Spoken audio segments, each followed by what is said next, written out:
Live ఇది నువ్వు ఏం చేయలేవు కాదు. మరి ఇప్పుడు రన్ అవుతుందా అంటే అవుట్ ఉంది అది ఎలా రన్ అవుతుంది. వాళ్ళు మూవ్ చేస్తున్నారు. ఎవరైనా ఏమైనా చాట్ చేస్తున్నారా? నాదే 13 కనిపిస్తుంది, నాకేం కనిపించట్లేదు. స్టార్ట్ కనిపిస్తుంది.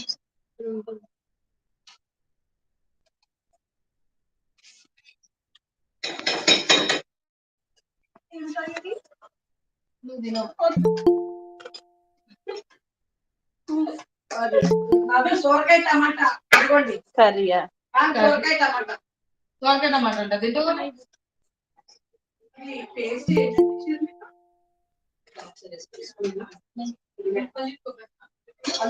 లేదు రావట్లేదు. వాళ్ళు వచ్చిన కూడా వెళ్ళిపోయారు.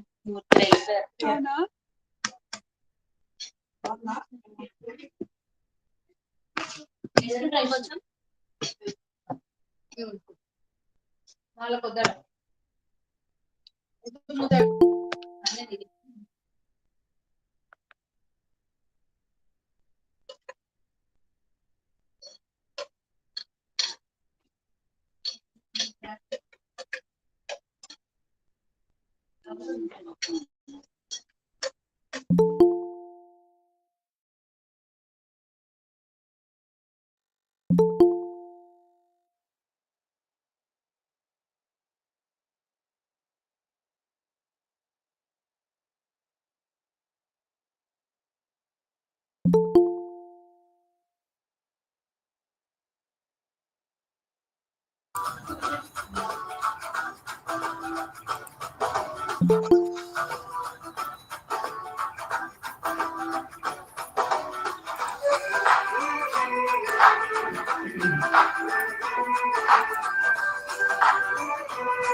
Good afternoon, one and all. Suvachla madam, are you logged in?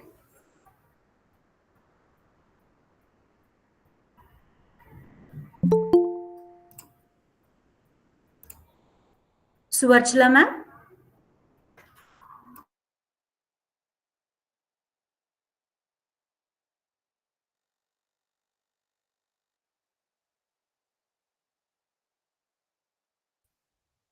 Hello, ma'am. Very good morning. Good afternoon to everybody. Thank you so much, ma'am. Shall we test if your audio, Yes. video, and your PPT is playing fine, ma'am?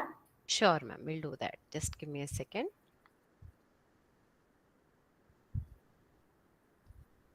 Ma'am, is my audio okay? Audio is clear? perfect, ma'am. Okay, great. Thank you.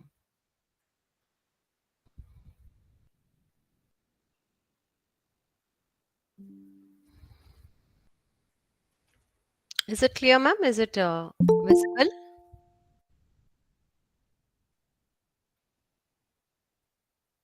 Are you able to see the screen, ma'am? Yes, ma'am. We are able to see your screen, ma'am. That's Okay. all right. Done. Thank Do you. you want to check your video also? No, that's fine, ma'am. Absolutely. Okay, ma'am. Yeah. Okay. Thank you. We shall start off the session in a couple of minutes, ma'am. No problem. Thank you so much. Thank Appreciate you, it. ma'am.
A very good afternoon.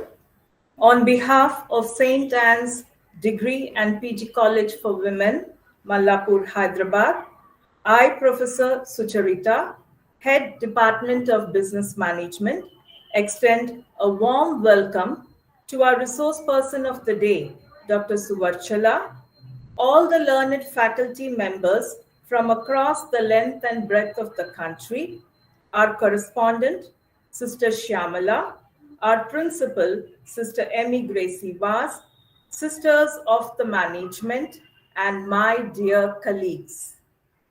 Thank you for registering for the national level online faculty enhancement program on new age learning and teaching skills. The overwhelming response we received for the FDP is evidence to the relevance of the theme we have chosen. For a teacher, learning is a professional responsibility. Knowledge upgradation is a must, as the teaching community must keep itself abreast of all the new developments and pursue the path of continuous learning and growth. Teachers can no longer depend on age-old methods and tactics to educate the new minds, especially in today's ever-changing technology-driven world. Therefore, we have carefully chosen the theme of every session, and we are very thankful to our expert resource persons for humbly accepting our invite. We are sure the next few days of the FTP will be an enriching experience for all of us. We would like to start the program with the blessings of the Almighty. My colleague, Miss Rachel Priyanka, will lead us in prayer.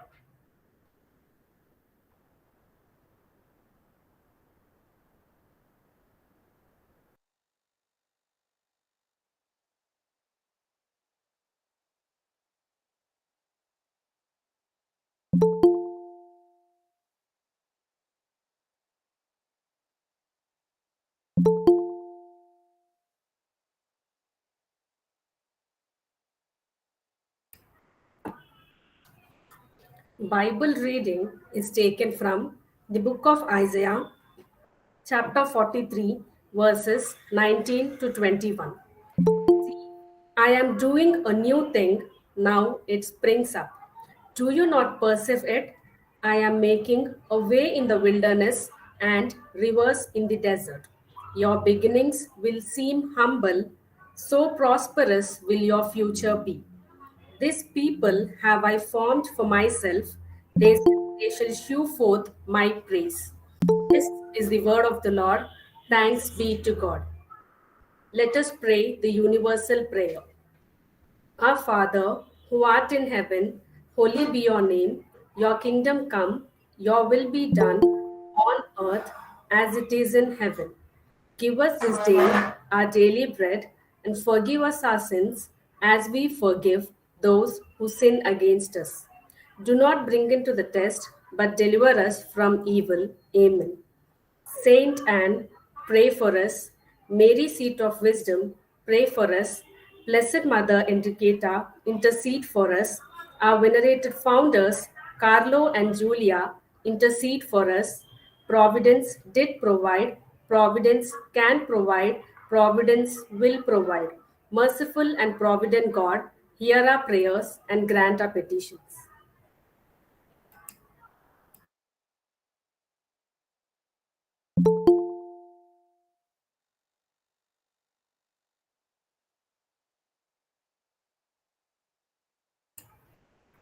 With God's blessings, I request our principal, Sister Emmy Gracie Vaz, to commence the program with her opening remarks.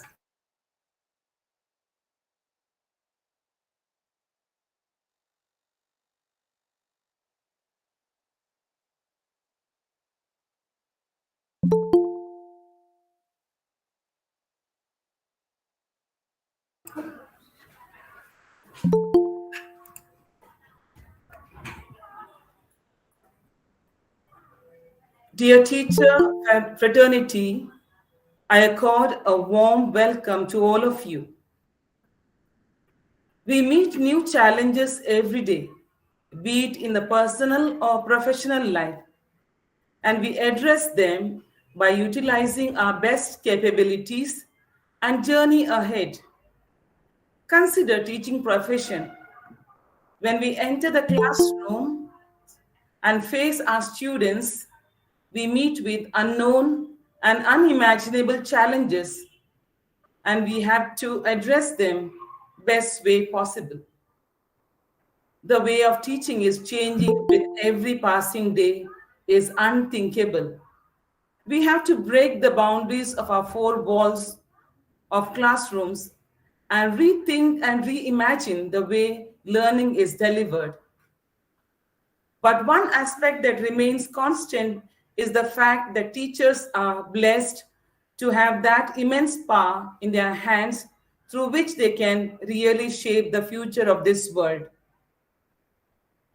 Futurist Alvin Toffler once said that the illiterate of the 21st century will not be those who cannot read and write, but those who cannot learn unlearn, and relearn.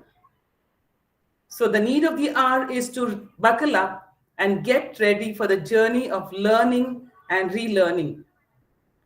Time has come to address what kind of skills we, the new age teachers, will need to acquire to fulfill the demands of the dynamic world of education. Successful teachers are the ones who continuously invest in training and development of self and enhance their skills. As someone said, teachers are like razors. If they do not sharpen their skills, they will become rusted soon. And this indicates we need to be lifelong students. We have come up with this 6 days faculty enhancement program to upskill ourselves and be future ready. I hope this program will help us to learn new things and unlearn what we have learned earlier and relearn better things to offer better learning and pave a good future for our students. Wish all of you, all of us, joyful learning and relearning. Thank you.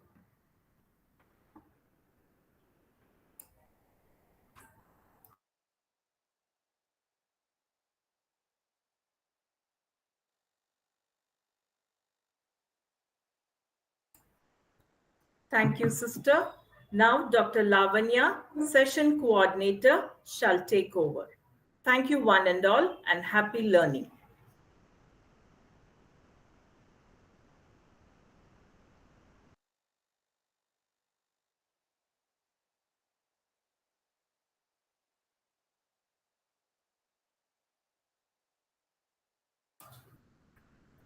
A very good afternoon.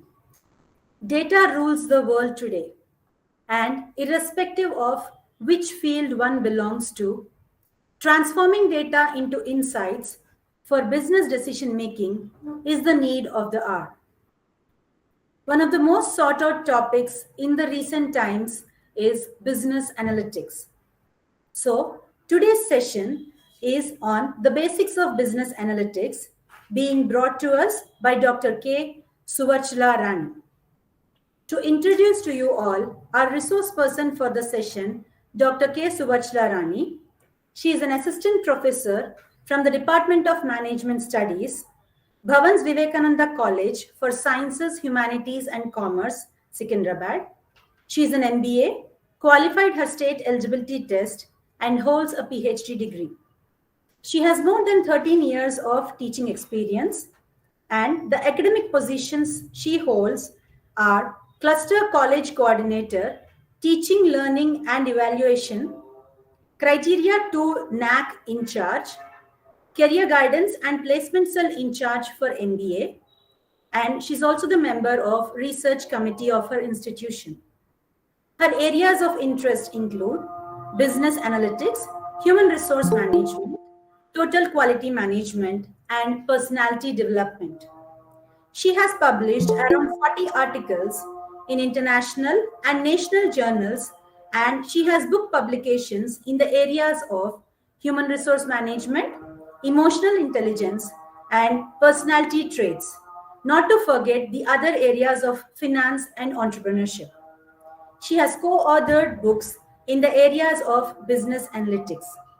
She was invited as a guest speaker for NAC, personality development and business analytics sessions.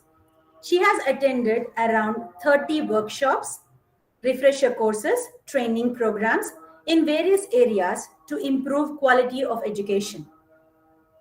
She has the experience of coordinating national level workshops and outreach programs in her organization. She has been nominated as external IQAC member at Andhra Mahila Sabha Arts and Science College for Women for the academic years 2021-22 and 2022-23. She has been awarded the Best Presentation and the Best Paper Award for Southern Region in the National Seminar on Revised NAC Framework, The Road Ahead Towards Excellence in Quality Education. She has also been awarded Sudhagoti Award for Excellence in Teaching, which is a Best Teacher Award conferred by Bhavans Vivekananda College in November 2015. She is also the resource person for MSME Development Institute, Balanagar, Hyderabad, in association with Bhavans Vivekananda College of Sciences, Humanities and Commerce. And she has been the resource person for steps in setting up a business in the Entrepreneurship and Development Cell in the year 2022, month of February. She has been the resource person for Cherlapalli Industries Association, Secunderabad, on soft skills for personality development in December 2016. And earlier, in January 2015, she has been the coordinator and resource person for Cyberabad Commissionerate on personality development and behavioral skills training program. Thank you so much, ma'am. We are indeed delighted to have you amongst us today, and we are looking forward to learning a lot from you with this session. Thank you And so now- much, Lavanya ma'am. Thank you. Thank you, Appreciate ma'am. it for the sweet introduction. Thank you. Before I hand over the session to ma'am, a kind request to all the participants. As you might have already observed, your audio, video, and chat abilities have been disabled as of now. But when ma'am opens the session for questions, your chat box will be enabled. Kindly be patient and enjoy the learning sessions. Once you can get the your chat box enabled, please post your queries in the chat box.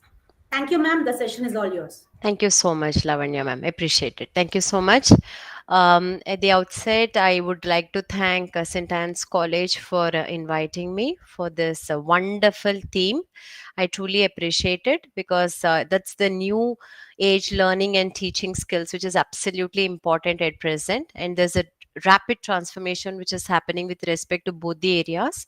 So I'm indeed honored that I'm being part of this particular wonderful program. So I appreciate the management and the institution with respect to inviting me as a resource person. So thank you so much. And because of certain network issues, I will try to keep my video uh, off, turn off the camera for now for some time, so that I can just the speed or the speed with which the internet connectivity works would be easier, the smooth transition in conducting the session. It's a 2-hour session which is given to me, that is from till 2 o'clock. I'll try to give insights on what is analytics and how does it work, how it is applied and all, as the basics in terms of analytics, because I came to know that we have resource persons from different areas and different specializations and different programs. So that's the reason I would make it not too technical here and more on the application, how it's going to be applied in various scenarios. So as ma'am has rightly said, that it is completely with respect to, it's really into new age learning and teaching skills. So the analytics is absolutely the need of our, as far as I'm concerned, because as far as the total education community, as far as the business world is concerned as well, because it's all multidisciplinary in nature. So I'll just around 1 hour 30 minutes or so, I'll take this session, and followed by we can go with the question and answer session, or any other discussions and deliberations we can go about it. Is it okay, Lavanya ma'am? Is that fine? Yes, ma'am. Perfectly all right. Yeah. Thank you. Thank you so much. So I'll just start sharing my screen. And I, as a person, we have a different background into faculty from different areas, different specializations, and different regions. So from my side, I would take you to the total roadmap of how the analytics works and how it is used in various scenarios and how it is applied. So I am going to continue from the basics of business analytics to the predictive analytics part, which will happen in the next session, that is tomorrow's session, which is little more advanced when compared to the basics. So this is how the roadmap I'm going to work on. So I'll just share the screen.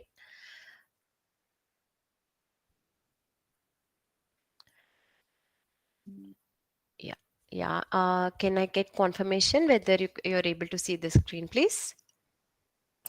Yes, ma'am. Yeah. Thank you so much. I appreciate it. So here, like I said, we have, it's the total data driven world we are talking about. And at present, the new age learning and teaching skills, which are very, very prominent at present, those are the teaching skills which we are talking about. Initially, I would just give you an introduction about myself, and just for a second or so. So basically, I'm from Bhavan's Vivekananda College of Science, Humanities, and Commerce, and I was a part of the institution for the past 13 years, and it is basically got established by Kulapati Dr. K.M. Munshi, and with the support of Mahatma Gandhi under Bharatiya Vidya Bhavan. A college is re-accredited with A grade. We have around 23 UG and 5 PG programs and 2 PhD programs. And we got the extension of our autonomous status recently as well into 2022. We are among the rank band of 151 to 200 with respect to the NIRF ranking from 2018. And we have a prestigious DBT Star College scheme, which our college was conferred with, and we received a grant of 1.23 crores. And the Telangana state government has conferred 5 best meritorious teacher awards to our faculty in the last couple of years, this year and last year. So very proud to be from Bhavan's College, and I truly thank the management for inviting me, St. Anne's College, for being part of this session. So I'll just take you to the roadmap of what is happening. We are going to talk about the basics of business analytics, and also I'm going to talk about the various models which are there in analytics, and how this analytics is basically applied in various sectors and various areas. So we have management, we have commerce, we have department of education, we have languages. So where are we applying this analytics? Analytics is everywhere. So I'll just tell you about myself. Basically, I'm a core very, very I'm into core HR. So, I used to think initially, in my initial research, I used to think that HR is only a specific function which used to, only cater to the HR, what do you call it, as the various functions of HR specialization. But here, slowly, when I started working on the research and data and all, I understood that nothing is going to happen if you are just working as a standalone function. It has to be completely cross functional. So if you want to write a good research paper, either it is from management or it is commerce or languages, engineering, anything, here the data driven in terms of analysis is a must.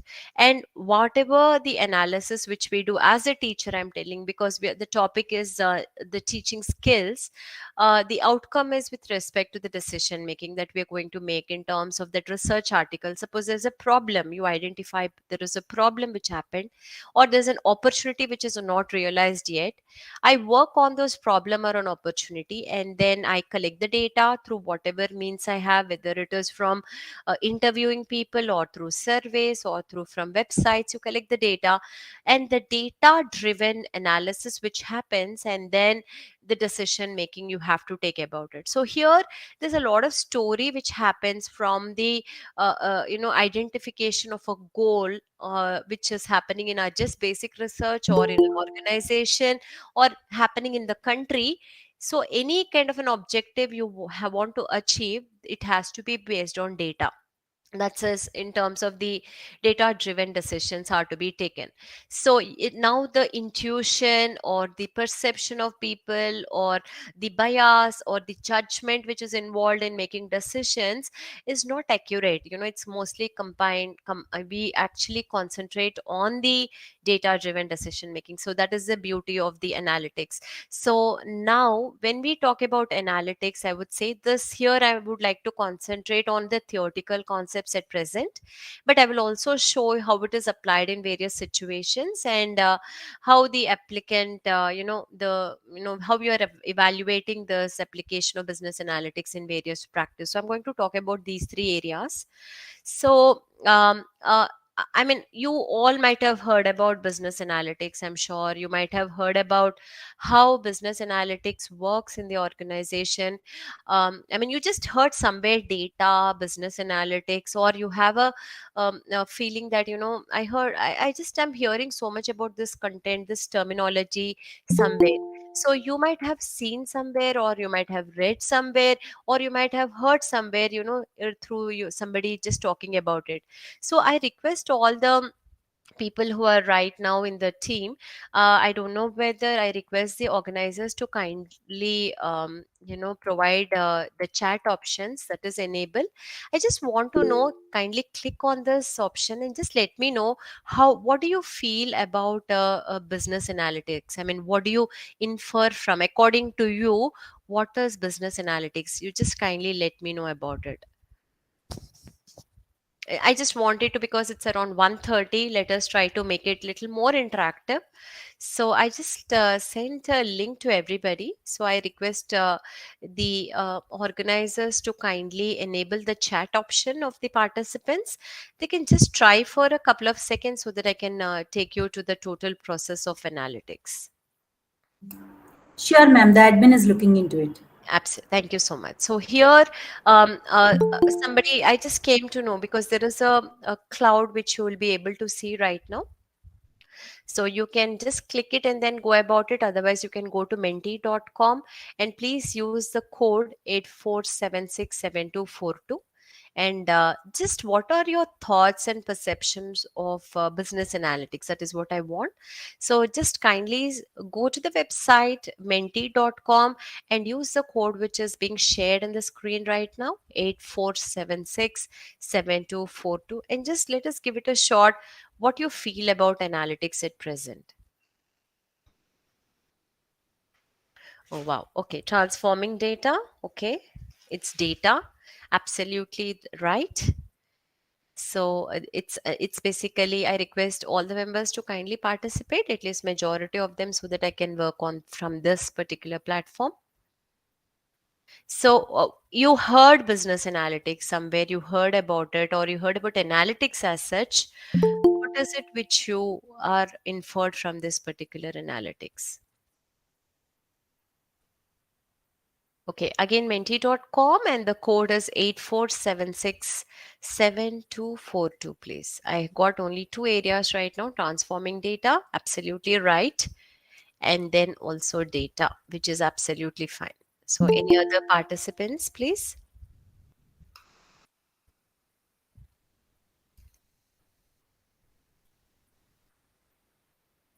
So menti.com and the code 84767242. So we use a lot of interactive tools to make the audience engaged. So I request everybody to participate, please.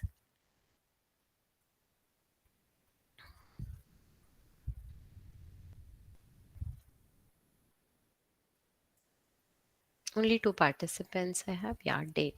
It is used for taking decisions, right?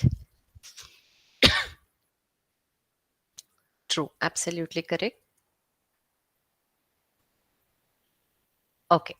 Just, I'm assuming that as soon as the analytics, you hear about analytics, I think at least you can understand with respect to the concept of data. So that's something which is absolutely brilliant. So that is, the base of your total analytics.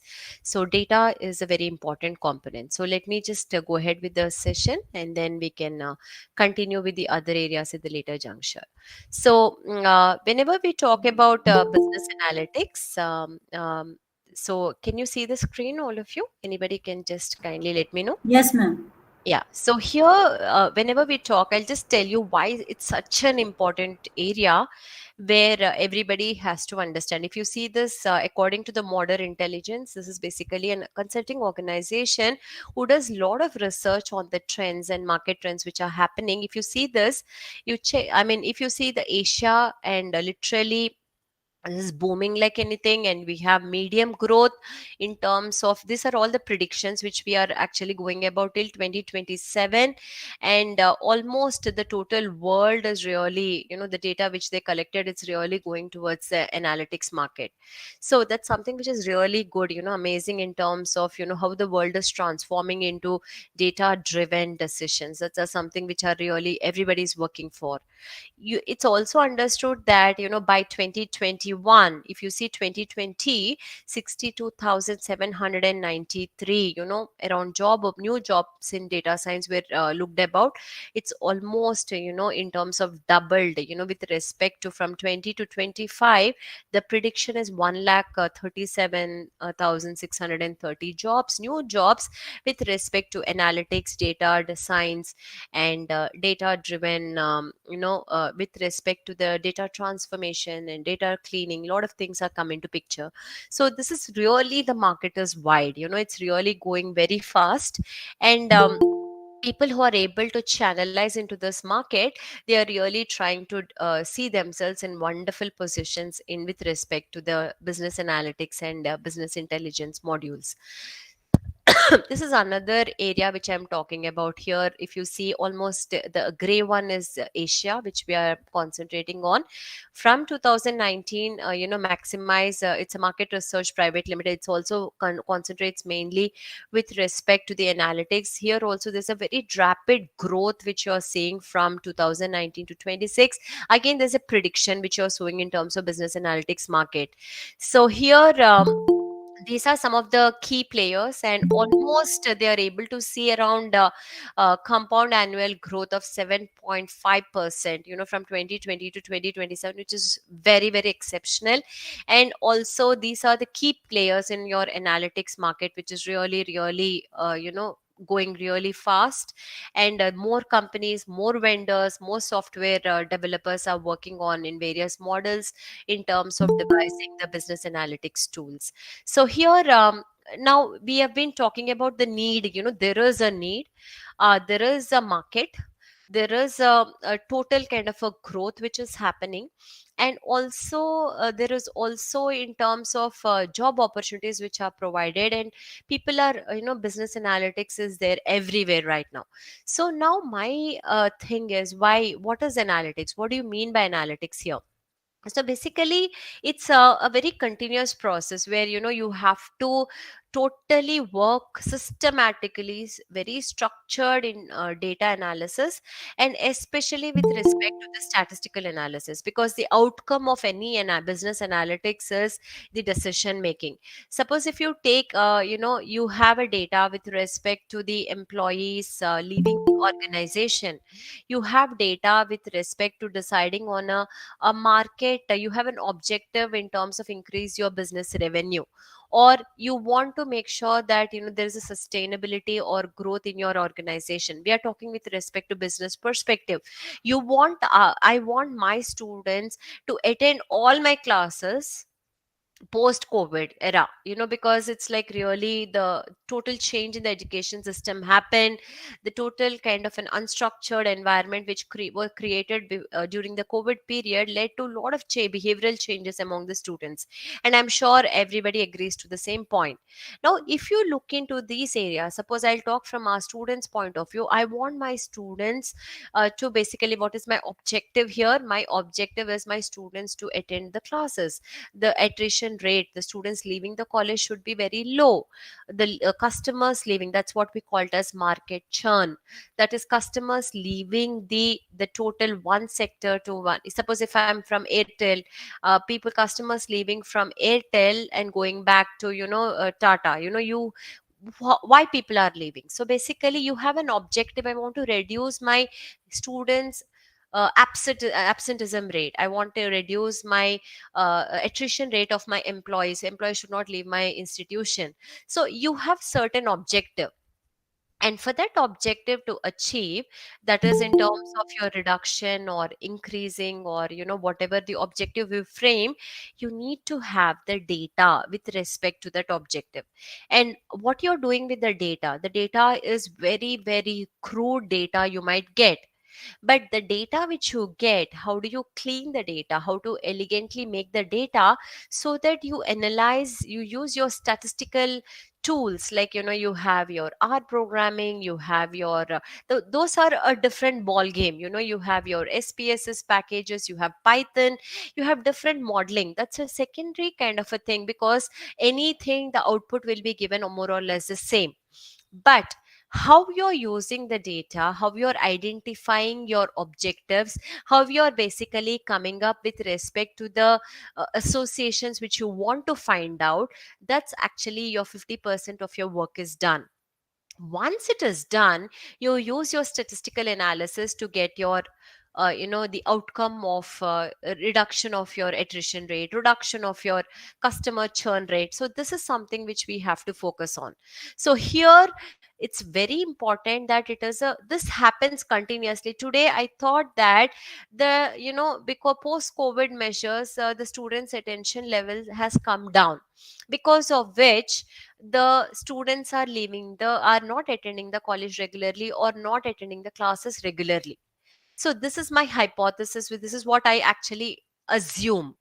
Now I want to understand whether is this the factor which is impacting my student not attending my classes regularly. So for that, I need to basically look into the various factors, whether it is the COVID condition, or is it the just the generation of the student at present, or the behavioral aspect of the students, or any kind of a social situations which they are encountering. So you have to take into consideration various factors while making a decision with respect to whether students are attending the classes or not. Now, it's very important for us to understand that the factor which might identify might be impacting or might not be impacting.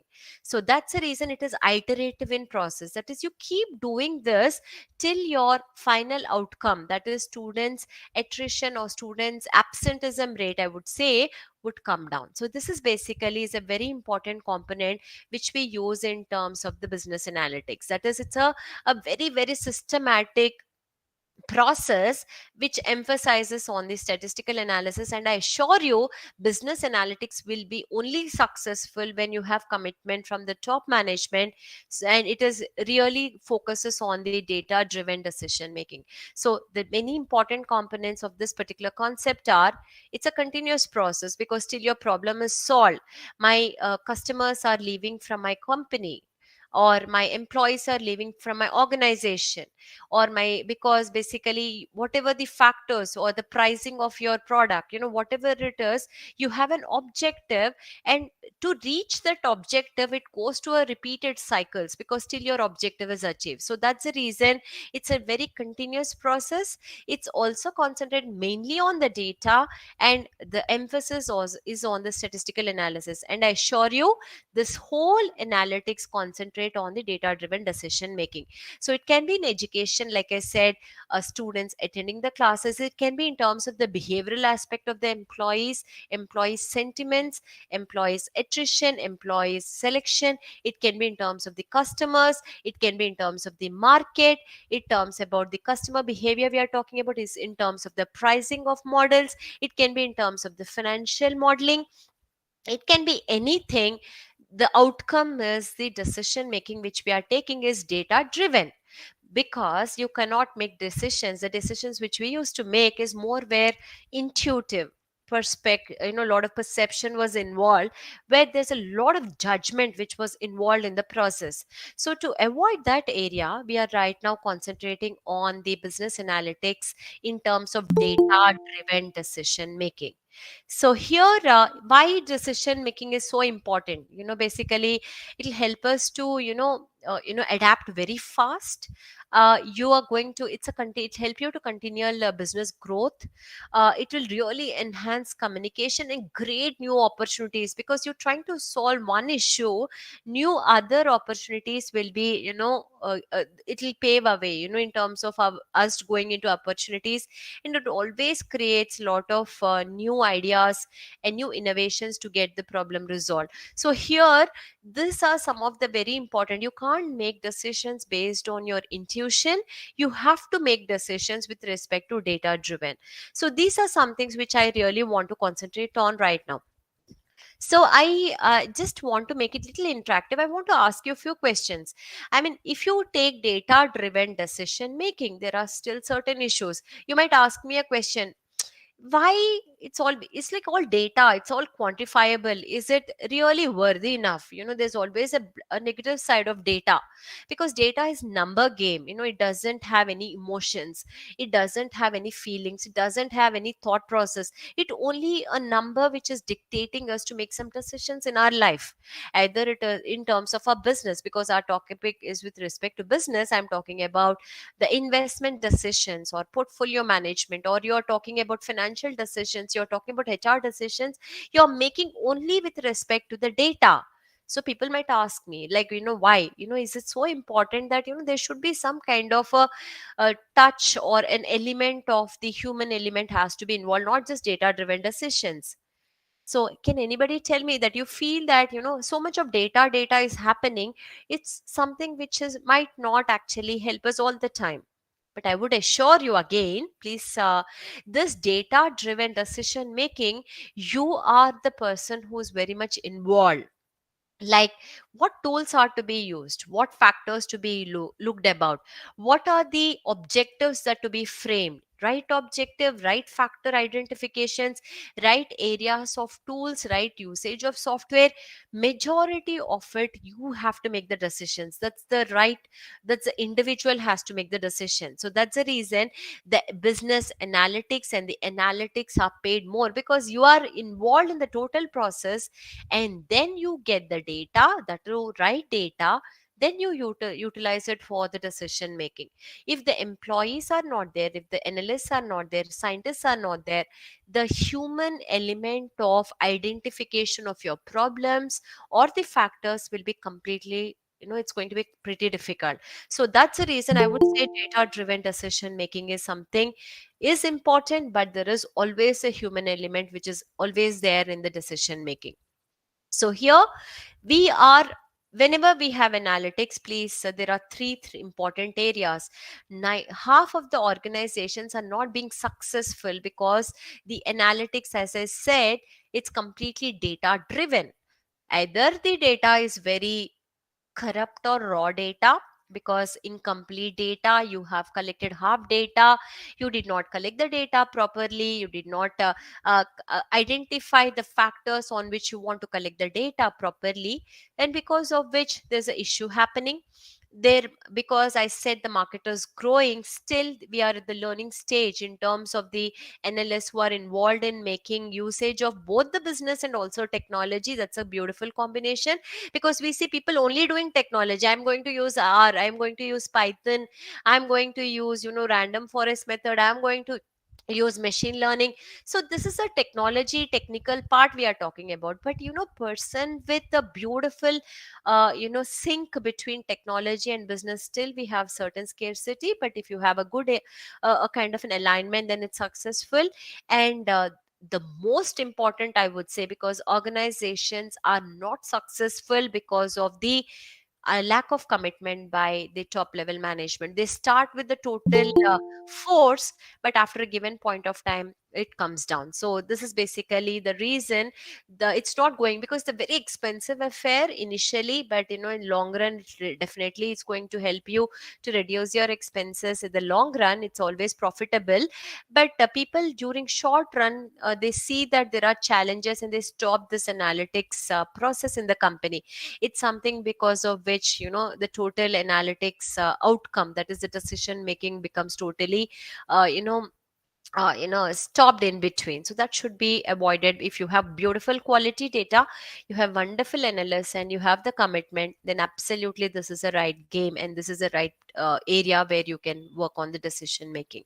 So basically, as I said, analytics always first step is it will concentrate on the problems, or it will help you to identify the opportunities, or and also will help you to develop strategies to improve decisions. Example, I would say, suppose if I have you have your Amazon, You have your recommendations, which Amazon wants to basically increase their customer base, or I want to increase my customer base using Netflix. I want to work on my big data, I want to work on my data which is very huge, and I want to make sure either it is a problem because your company is going into losses, or your attrition rate is going very high, your employees are leaving left, right, center, or it can be some opportunities where you want to diverse into different segments. Then also you can use your analytics. It's not just to solve a problem but also realize some opportunities. So this is something which is absolutely wonderful. So I just request I mean, if so far are you able to understand the crux of analytics? I just want yeah, anybody to just let me know, like, is it okay so far, the pace with which I'm going?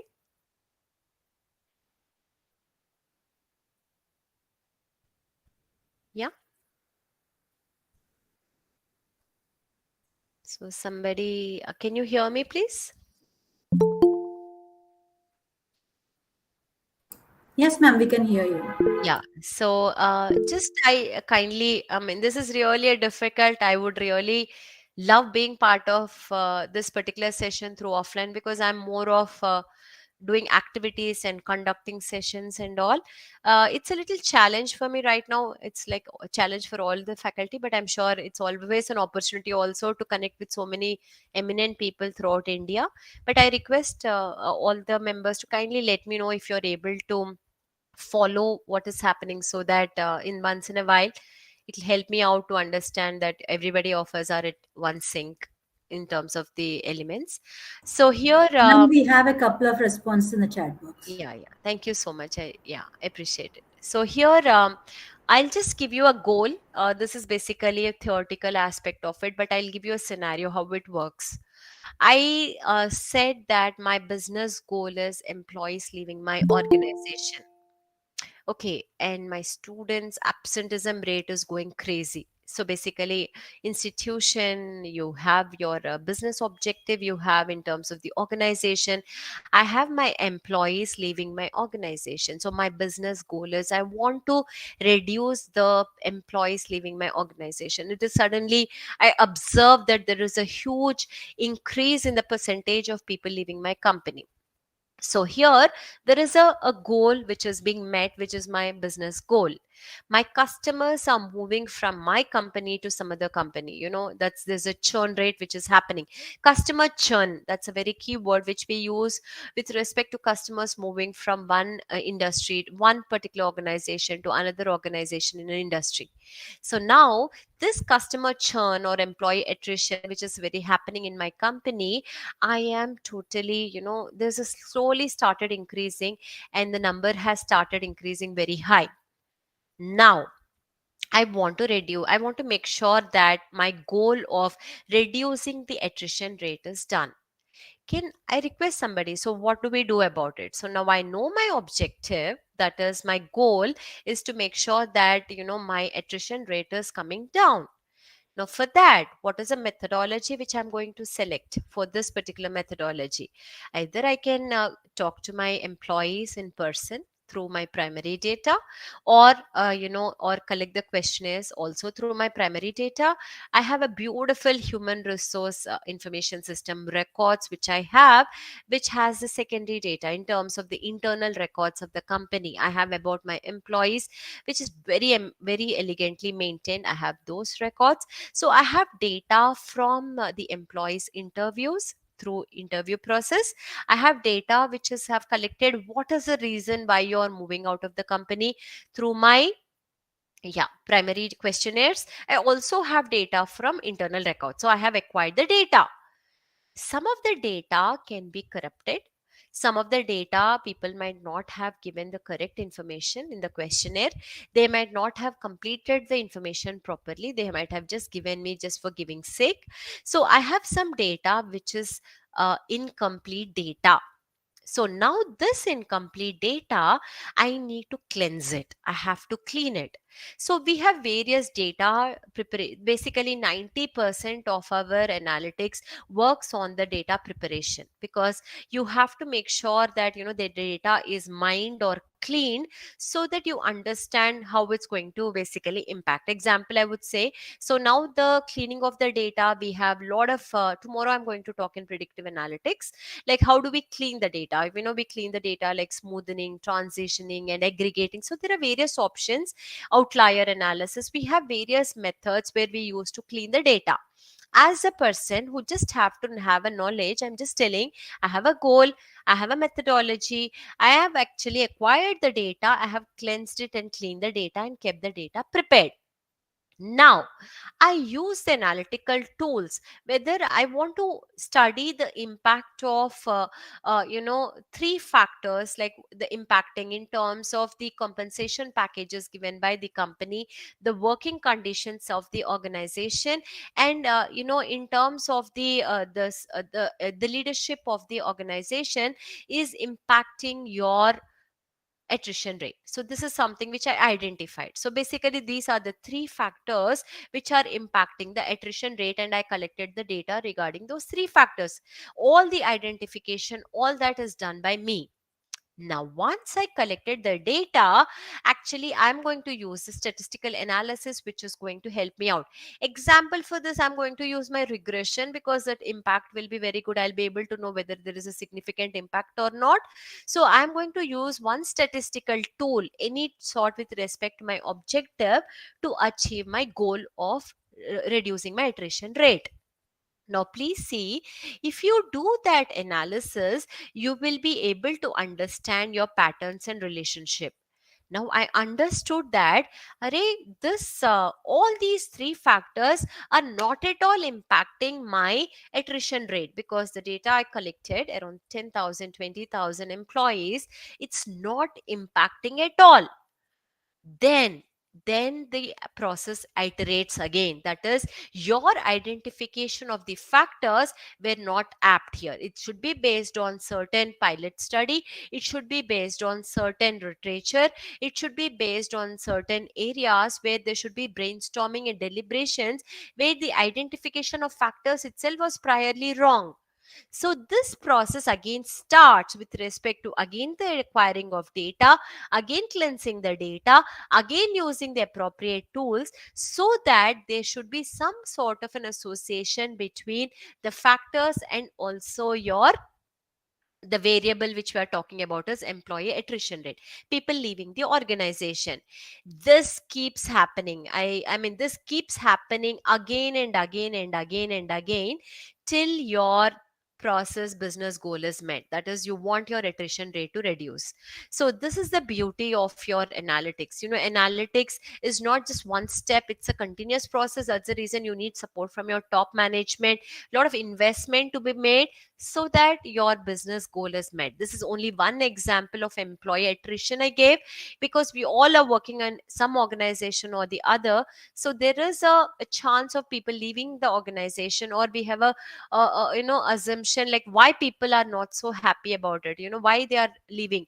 We can take employees, we can take students, we can take our customers. There are some issues. This is one example I just am trying to talk to you all about. So here, as I said, the whole story which talks about data, it can be the total population data you collected, or the data can be only your sample. It can be a cross-sectional data where it's at the same time different entities I'm collecting, all the people I'm calling right now and saying that, just why are you wanting to leave the company? Why? What are the things which are happening for you? That is only from this year I'm doing it. But I'm trying to ask people that what made you left, you know from 2021 to 2023. So I'm the different time periods I'm collecting the data.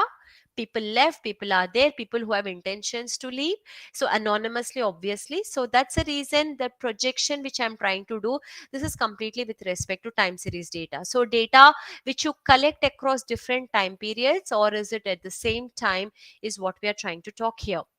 So here, um, in this data, now the story of big data has come into picture. It's something which is such a huge volume of data. Your Netflix data is a big data. It has a lot of of information. It has it has a lot of, the speed with which data comes is very fast. Today I am watching one movie in Netflix and your friend is watching movie next to your house.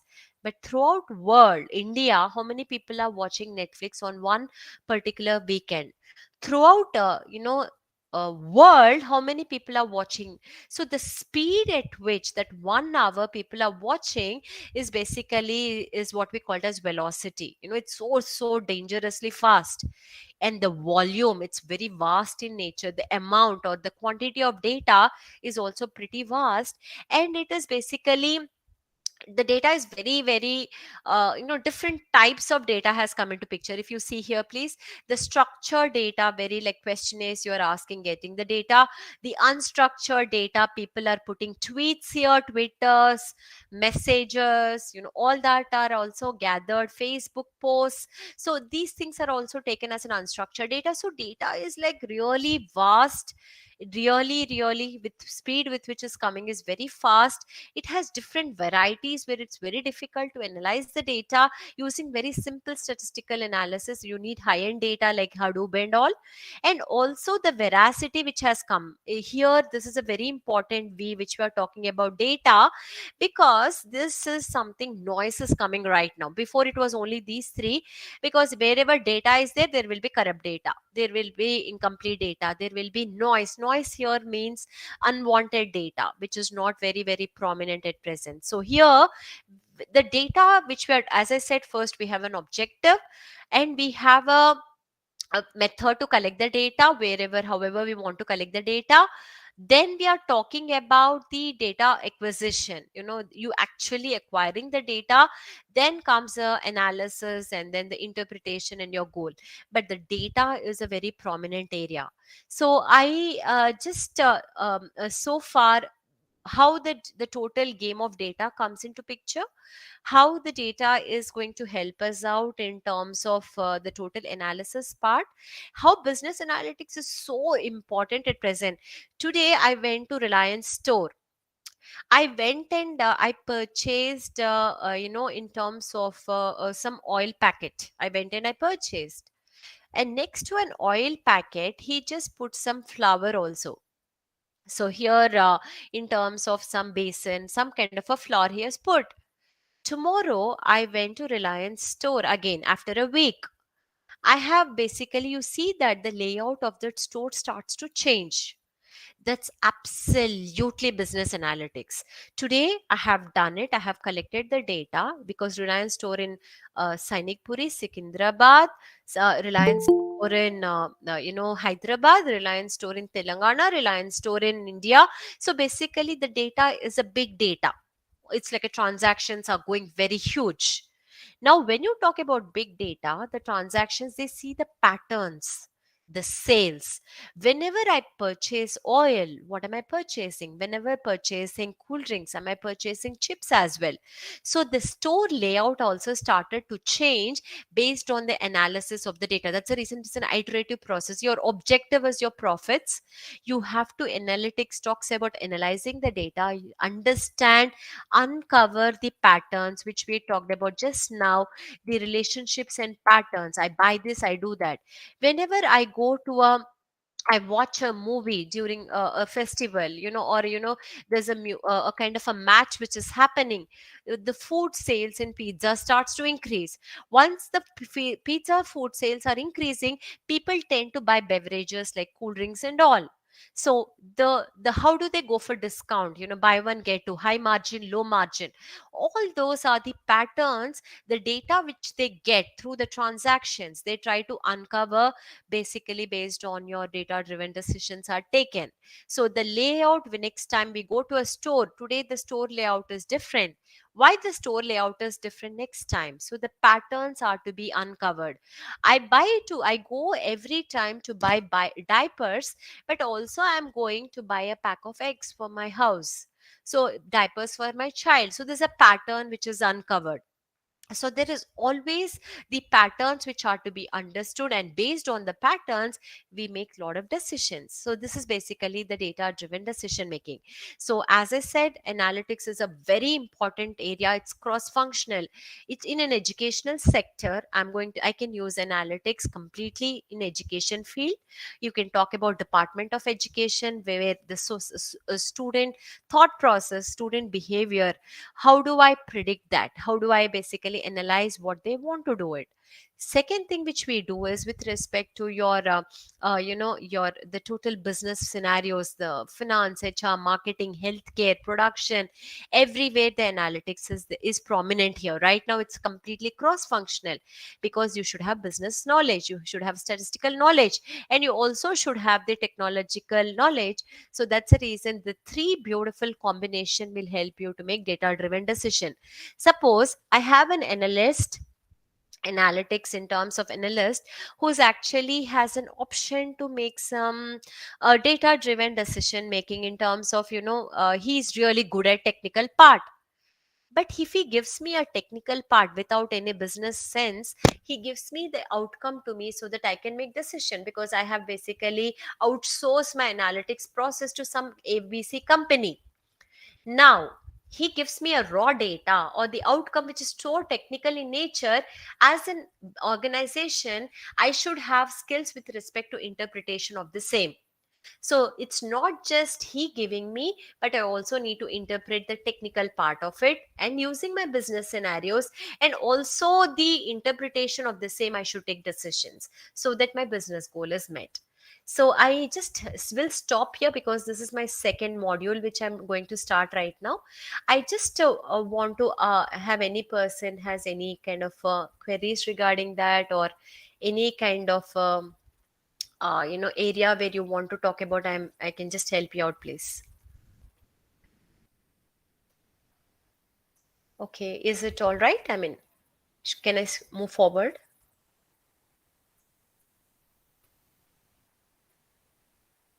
Yes, ma'am. Yeah, thank you so much, Lavanya ma'am. I request the any questions if you have, you can post it as well, so that I can help you out regarding the same, and we can have a discussion as well in between, because this is the introduction of analytics, how we are going to apply here. I'm going to talk about the models, which is little technical in nature, but as a person, the business analytics, I just wanted you to have basic awareness, and we can start with the models here. So can I go ahead with the models right now?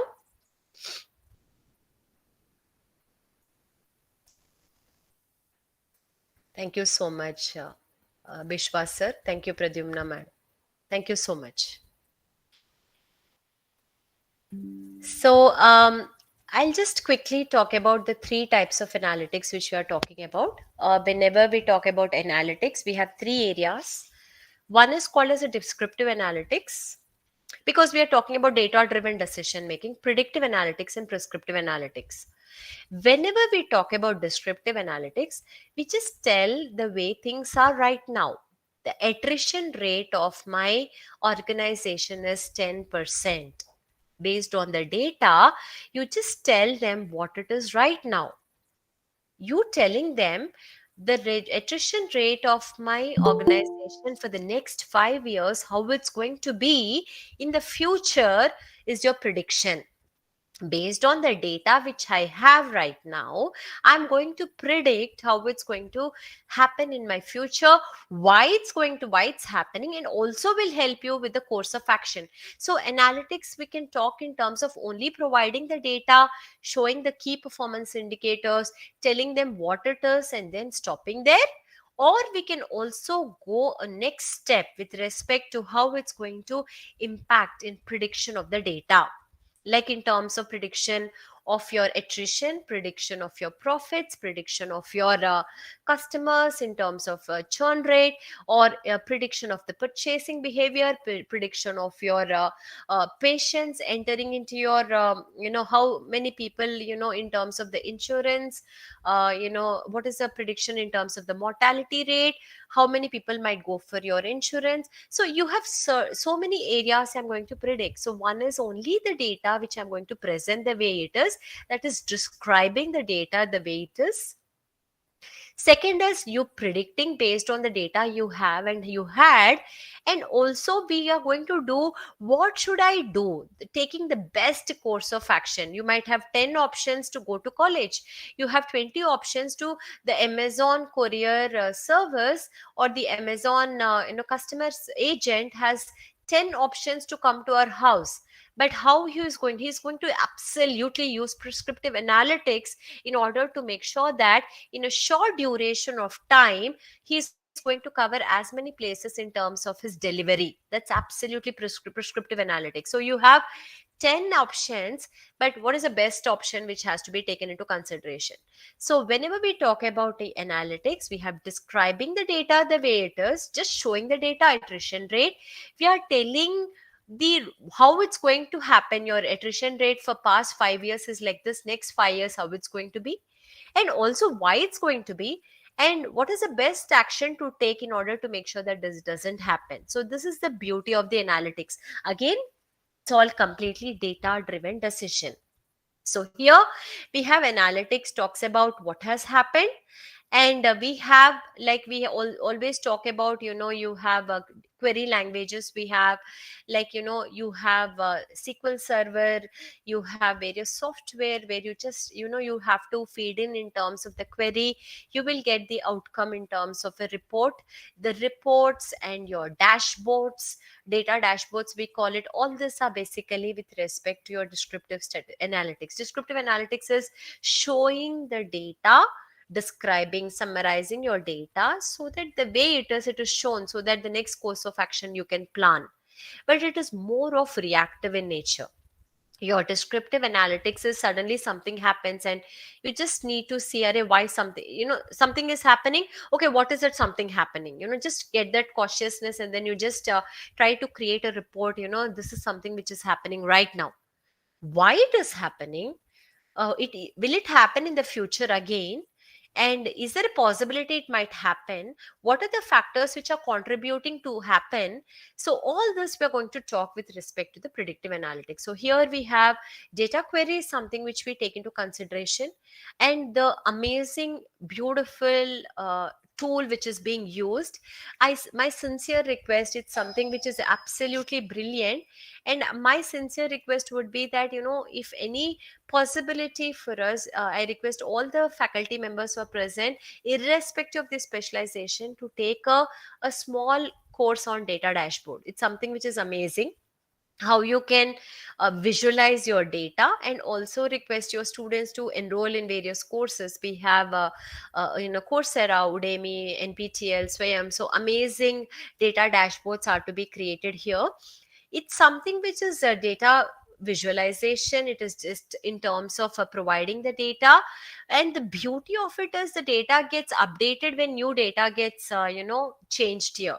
So that's the reason the data dashboards are very prominent right now. You have data dashboards which are being done by top level management are using for better decisions. You have data dashboards at a day-to-day operational level. You have data dashboard at a middle level. So you have data dashboards which is a beautiful combination of your charts, maps and tables. And also the beauty of it is when your data this gets updated when your new data becomes available. So I'll just show you a couple of examples so that you just have a look about the data dashboards in terms of how it is.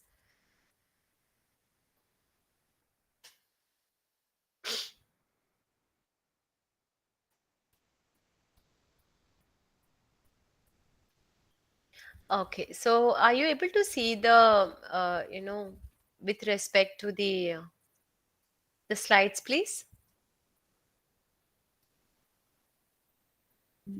Okay, I'll just show you. I think I didn't copy properly. Just let me just.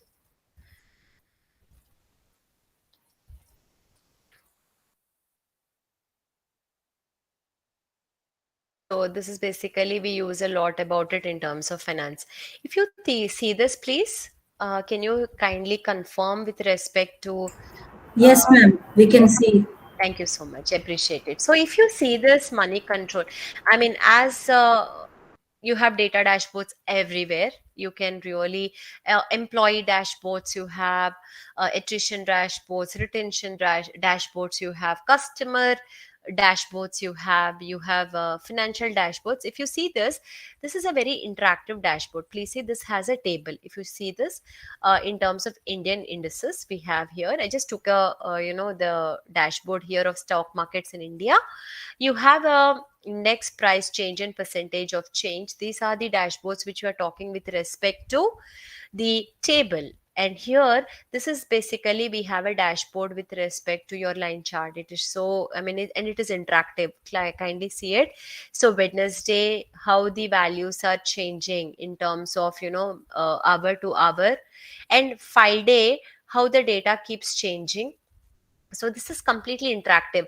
And the beauty of it is this are basically slices. We have various tools which are being utilized right now, like Power BI. We have, it's a Microsoft tool. We have Tableau. It's a very beautiful tools where associations and relationships, your key performance indicators are to be decided, where you want to really concentrate, what data you want to project, the associations and relationships between the data. It's a very, I would suggest, it's around 10 hours program. We can 10 to 15 hours we can sit and just have a base of it in terms of understanding the data dashboard. It's absolutely good. So here, these are something which we talk in terms of highly interactive dashboards we have. Here, these some of the dashboards we have are not at all interactive in nature. They are more of these are dynamic, and some are very stable kind of dashboard. Static dashboards are there. So every dashboard starts to change. It will show you very beautiful in terms of how the data has to be presented. I have to decide it on my factors. I just decide on my factors. I took the Nifty, in terms of the various Nifty 50 and BSE Sensex, bank and IT and auto. Some of the sectors I've taken, and I've taken the variables price and change. Now, you can basically play with it. You can just basically use it and add it, and we can use it in our institutions also, showing the data with respect to your respective areas and regions. Whatever you're talking about, these dashboards are absolutely mind-blowing. So this is something which is very, very good. And we have various dashboards in terms of, I'll just show you a few more dashboards which we use it for our areas. We have COVID dashboard. Again, it's a very famous dashboard where we try to use it very frequently. The statistics and COVID dashboards. Again, this is highly interactive in nature. See, you can just check it out.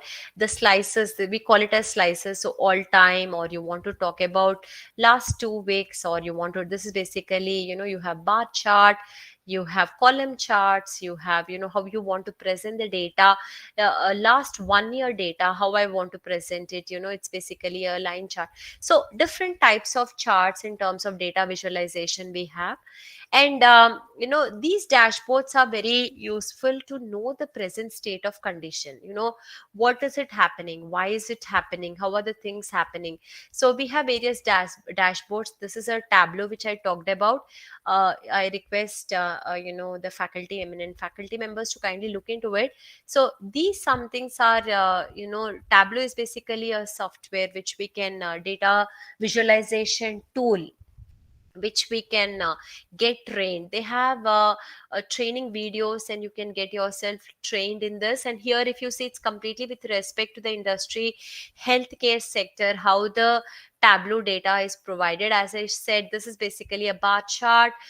This is basically the bubble chart, and you also have the maps here we are talking about, and also we have in terms of a line chart. So it's a combination of 3-4 different charts, and it will show you a different perspectives in terms of how data has to be presented.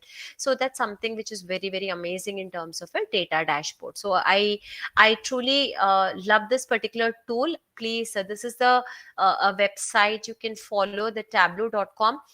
It's something which is very easy to work on.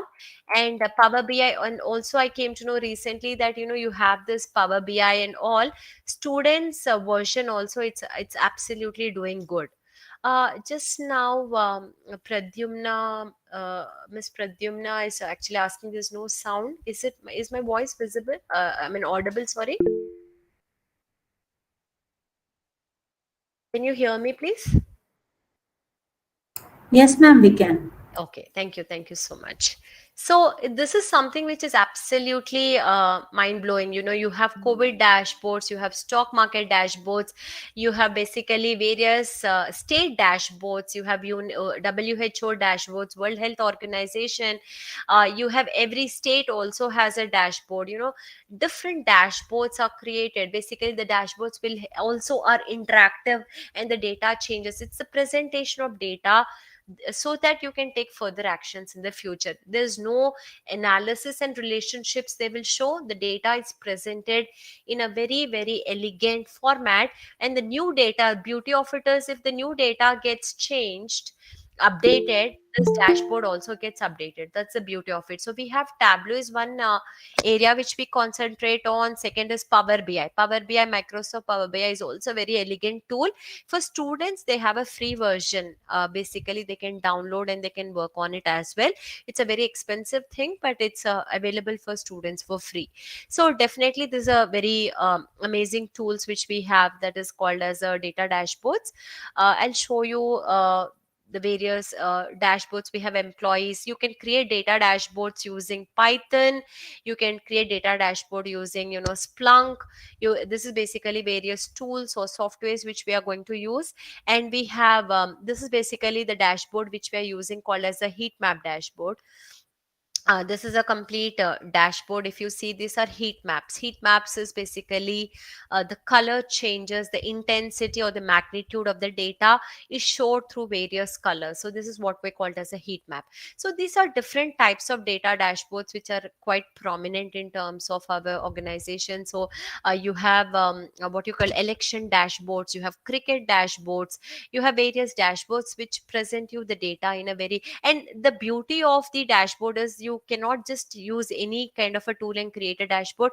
You have to identify the proper kind of a tool, like you know how you're going to understand your performance indicators. I want attrition rate, I want number of people, are male leaving more, female leaving more. The data is presented as a summary statistic. So that's something which is amazingly done in data dashboard. So this is something which we talk about. This is, I'm just going to touch about this area because tomorrow we have a full hour session. This is, as I said, I'm not just concentrating on the past data, but I'm also trying to go for my prediction, the weather prediction, the customer prediction, the online click, which you will help you to buy, you know, in terms of you have various ads, advertisement, which comes when you start going through some book or an article or something in website. So seeing that, I mean, the possibility of you clicking on that, and possibility of you not only clicking, but the prediction that you might purchase that. So that can be area. The probability of a person who actually might, you know, in terms of employees leaving, the probability of a person in terms of, I mean, we are using prediction with respect to your Zika virus. You have, you know, you have solar energy in terms of what are the factors which are influencing us in terms of prediction about the outer solar layer. Why is the solar layer is more heated on the you know, core, on the surface, rather than the core, which it should have been. So there's a lot of predictions which are there, not just confined to one sector. Solar, you have machine learning, there's a lot of prediction which people are getting done using that.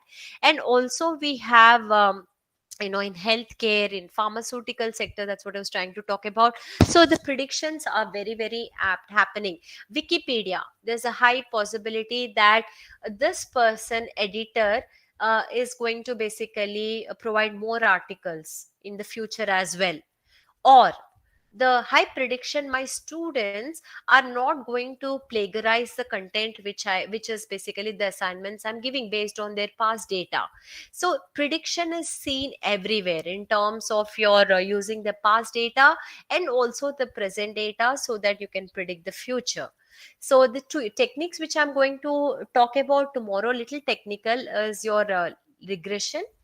I'm also going to show you the time series data, especially with respect to trend lines and data mining techniques. So these are some of the techniques which we use in order to predict our in terms of the areas, the behavioral aspect of it, or in terms of your sales, in terms of your profits, in terms of your customer behavior, employee behavior.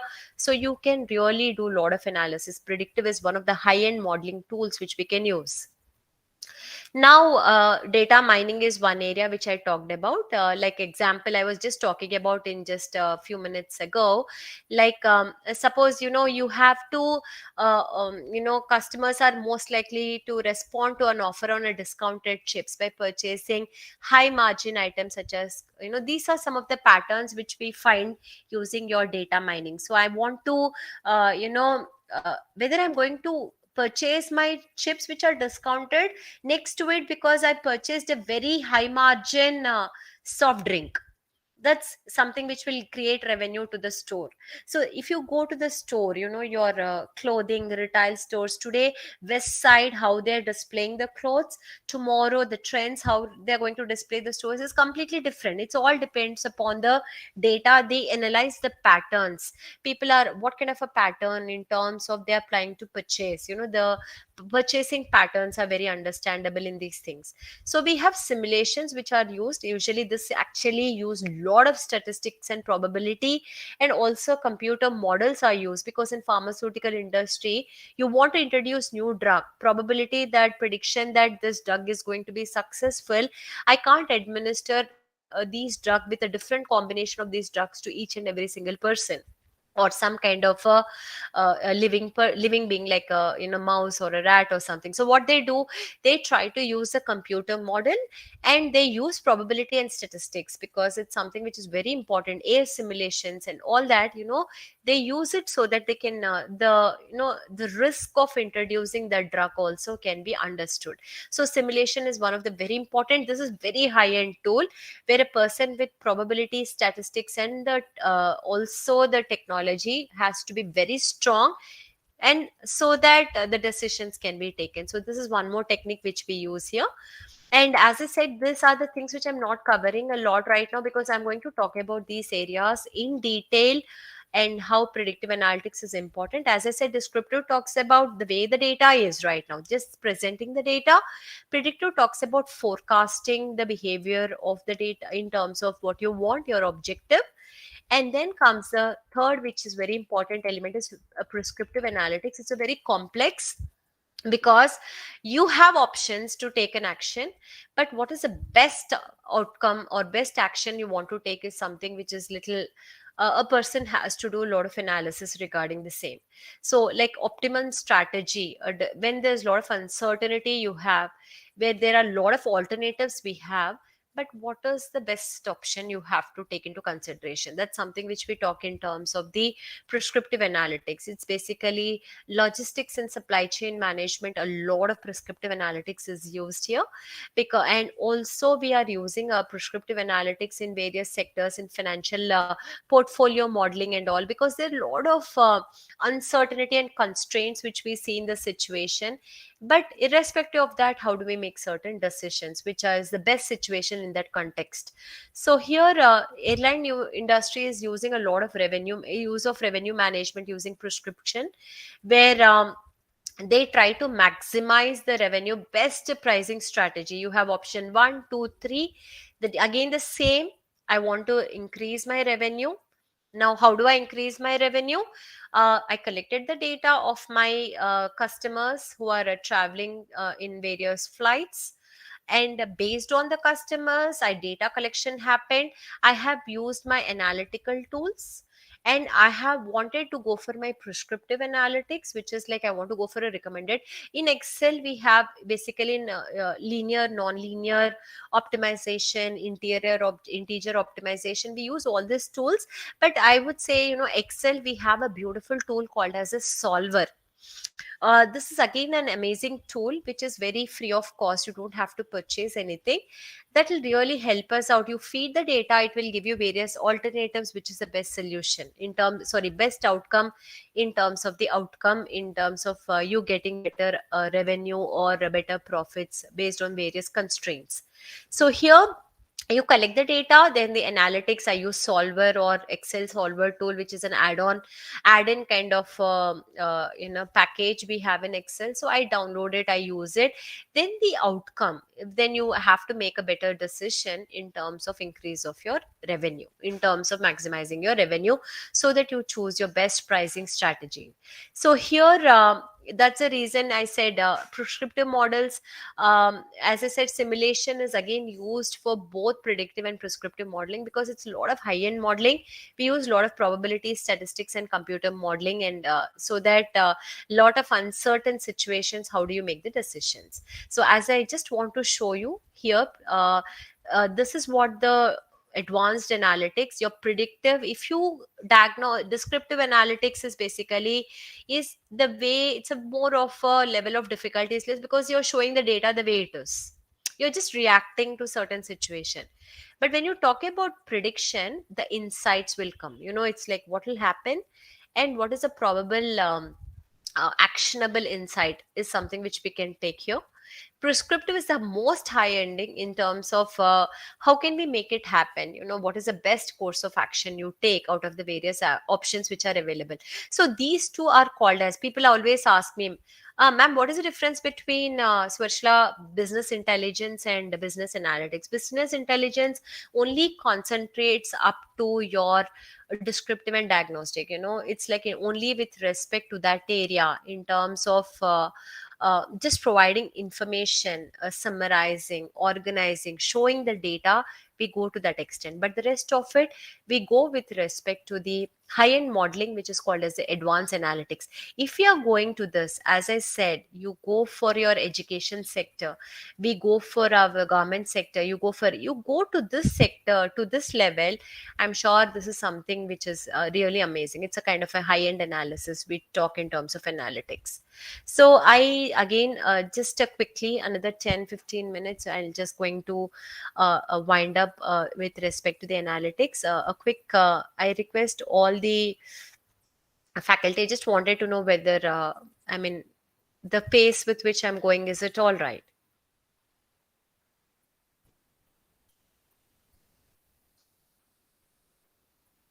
Yeah, is it okay? Is it fine? Yeah. Thank you so much, Vishwasan. So here, the application of analytics, I just want to show you. We are applying analytics in financial analytics. Basically, this is another area which we are talking about.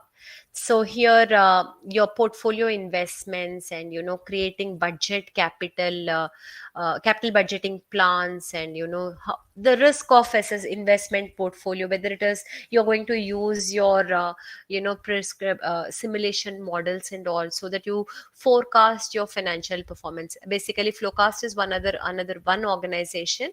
This really helps. This is basically a third party organization. They will help the financial institution obtain data with respect to the predictive models they use, and they give them the output in terms of how to forecast their future financial performance. Now in HR analytics, this is again a very amazing topic. Basically, this is my core, which I truly enjoyed. Here is basically descriptive and predictive analytics will help in it's not just employee hiring, attrition rate, retention rate.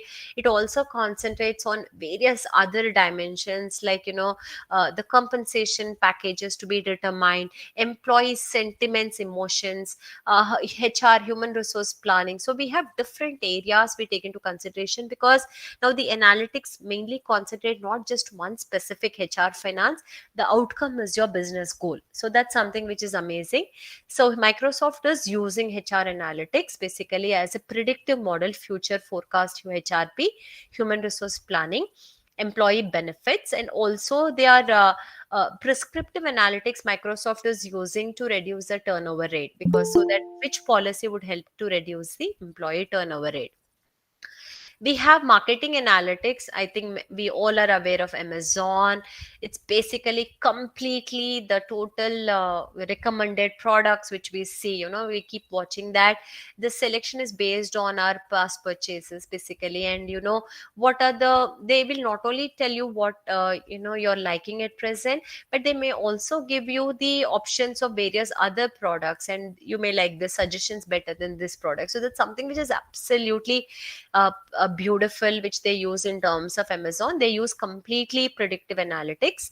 Then healthcare analytics, pharmacy, another organization, basically they actually use predictive analytics, which is helping them to create a healthcare universally affordable in terms of the patient staff, facility scheduling, and inpatient, outpatient consultancy, and also the inventory control. So this particular farm easy is basically one of the organization which is really catering to the needs of the patients here. Coffee Day, we all are aware of it. They are very amazing in terms of the raw material delivery and also the logistics. And we also have Amazon. The supply chain analytics are basically used by this company. And analytics for garment is this New York State Department has worked with IBM. They have created a prescriptive analytics, basically better approach of tax collection. And one more thing I want to just suggest, we file taxes, any objectionable question, or tax returns and all. There's a kind of a mechanism. They see the patterns, and then they identify the patterns again using data driven, because it's a big data tax return. So many people are filing the tax. Now we have big data, we have huge data. They understand through their algorithms which are designed. They understand whether the questionable returns and any patterns which are formulated, really the police departments, and they are also trying to identify the criminal fraudulent behavior of people, cyber security. All this are happening based on your how people are using the data, in terms of how they are working on the same. So here, sports analytics, our own BCCI uses SAP HANA. It's a cloud platform, and it's a Lumira software. So players performance scores, player profiles, this information is again updates very fast in every 20 seconds. So this is basically getting used a lot of sports analytics. It's in US, it is really going crazy. In India also, it is really has taken a lot of prominence in terms of sports analytics. We have web analytics. It's basically tracking what kind of a things you are interested, your social media sites, your websites, visits to various websites, and so that it changes your page layout and also displays according to your needs. So the analytics online activity is really the buzz right now. And as we discussed before, better decision making, stay in the know, better opportunities and all. But I would suggest, the outcome is it should have proper data, and also your commitment from the top level management in any analytics. If Microsoft is working well, or if Amazon is doing good, or if Netflix is doing good, or some other organization is trying to work out here, or it's all because the commitment has to be there for a long term. Otherwise, because it's an iterative process, it's a continuous process, so that's something which we go about. But there are very challenges, in terms of adoption of analytics. It's like, you have, as I said, poor data.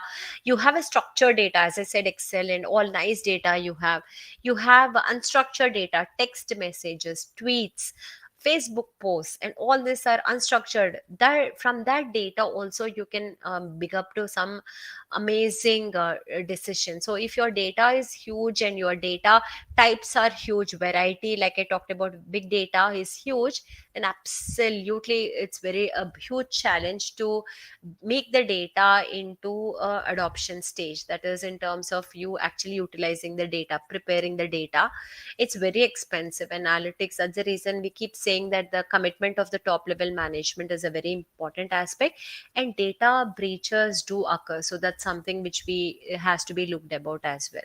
So nevertheless, I would say that still it's always a important aspect that we just work on the data, and data is the world, and data driven decision making with the human intervention is good, because I heard recently there's a personal assistant, like we have Siri and all.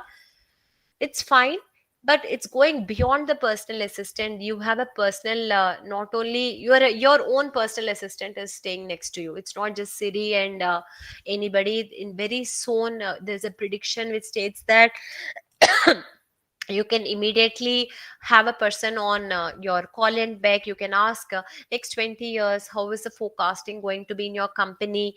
Are these employees in your department going to work well or not? So you have your own data assistant also. There is a prediction people are building using their machine learning.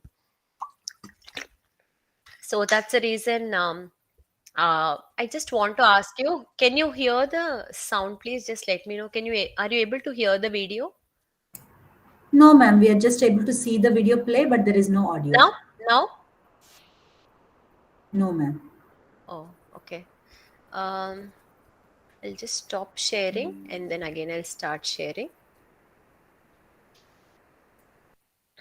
I'm almost down. I just want to show a small video and then I'm done in terms of the concept.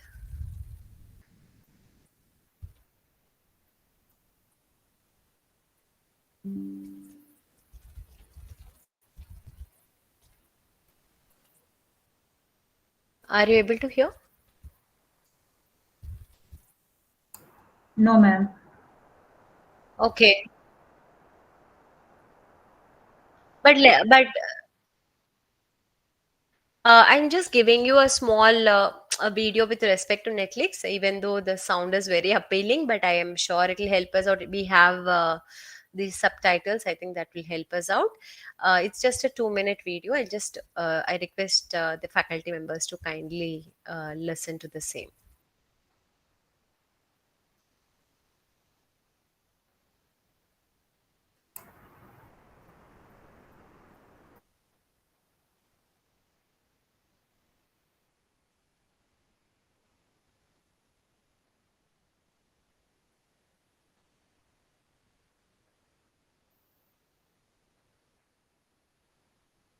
Ma'am, we cannot see your screen, and I think the audio isn't playing because the volume is turned down low.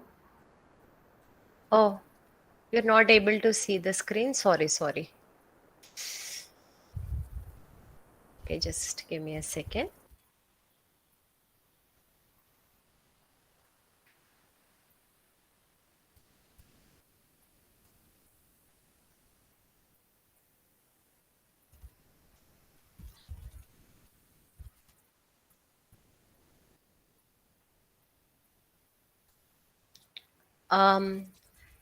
Is it visible now, Lavanya ma'am?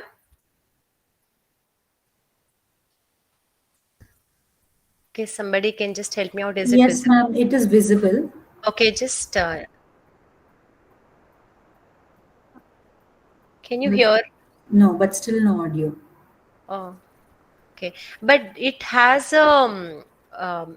subtitles. So Yeah, we okay, ma'am. You can just make it full screen. I think that should be fine. Yeah. Yeah.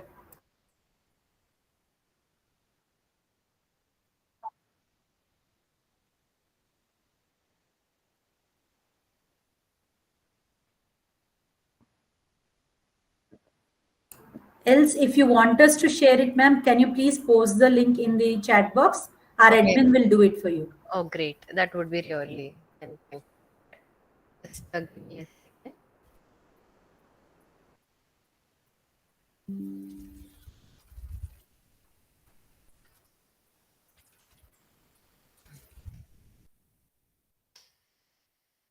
This is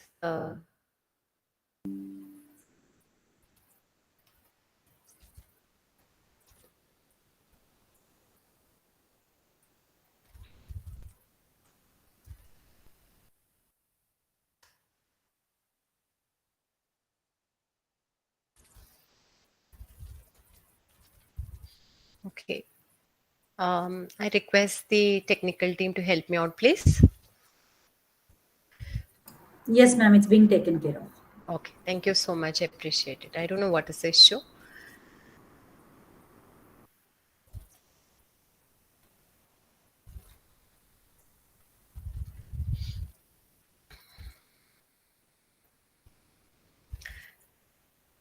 Okay, so this I've given you as a toolings with respect to analytics in Amazon and also Netflix. So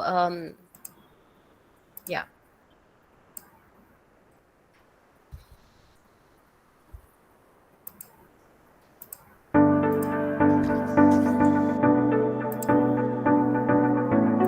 Is the backbone. It's everything that we do. It's how we measure what we're doing, how we measure where we're going, where we find new opportunities to test things, or where we find problems to solve.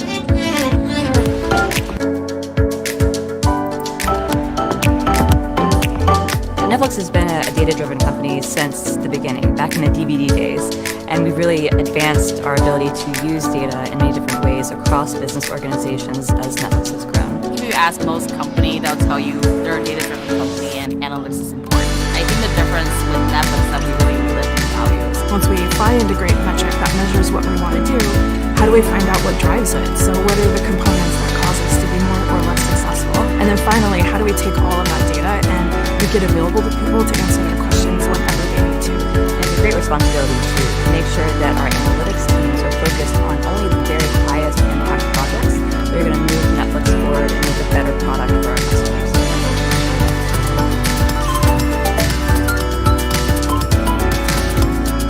So ultimately, I see the role of analytics in any company being to arm decision makers with relevant and actionable information. That can be in the form of metrics, tools, one-off insights, but ultimately we want to come together and make better decisions. The self-service aspect of our data tools is one of the most critically important aspects that I think is often underrated.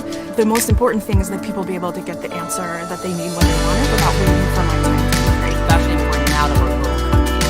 You know, if you're a marketer in Brazil, in the Sao Paulo office, or if you're in BizDat in Singapore, you need data to make your decisions and to figure out how do you do your best possible job. We don't think of ourselves as a service organization. Instead, we really think about us being the ones who help lead decisions from business teams and how those decisions be guided by the data that we have. The creative freedom that we have at Netflix is something that has really inspired me throughout my time here and been very, very consistent. What makes me excited about working here is actually the culture and the people. It's just really interesting to see the evolution of the problems that we tackle and just the new and interesting ways in which we're trying to leverage data. It's going to sound a little cliche, but analytics is the fuel that powers Netflix.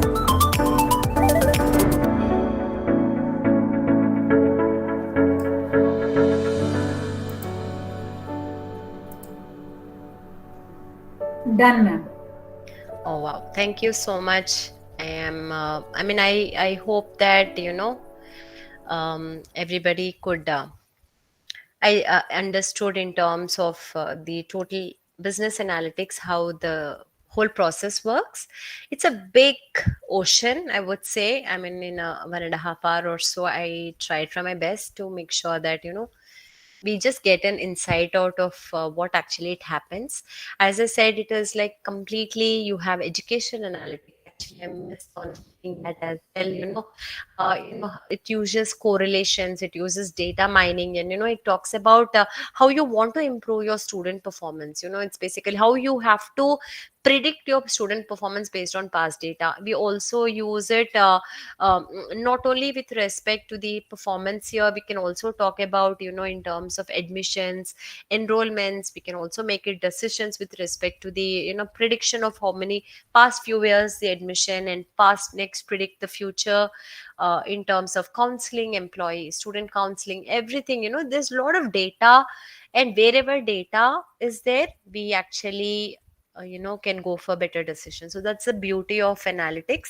It's very, very close to my heart, because wherever you see data, you can basically work on it. And as I said, the first part of it is we have to work on the objective. Why you want it is a very important aspect. Otherwise, just have a data, you want to use a sophisticated tool and you just analyze the data and come up to some output is not going to help, because you have to be clear with your business goal. So this is from my end. I'm actually in the end of the session. So any faculty member has any questions, I'm more than happy to help you regarding the same. So tomorrow session I'll be working on a little more in terms of advanced analytics. I'll be talking about the predictive part of it. with respect to, the regression, data mining, and also the statistics in terms of how predictive analytics is really going vast in terms of, yeah. Um, there is a question.